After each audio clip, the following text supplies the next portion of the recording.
আজকের দুপুরের রেসিপি হবে আলু ভর্তা, কষানো আলু ভর্তা।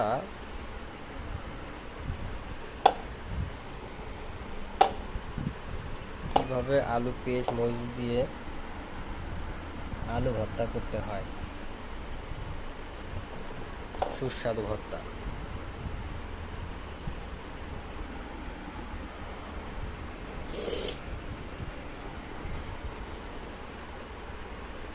পেঁয়াজ কুচানো, মরিচ কুচানো, সরিষার তেল, লবণ, আলু,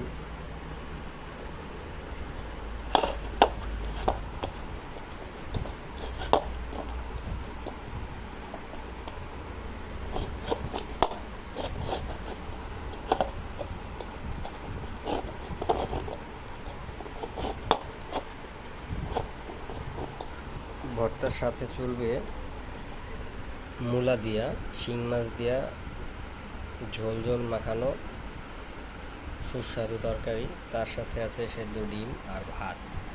কে কে খাবেন চলে আসুন। ধন্যবাদ।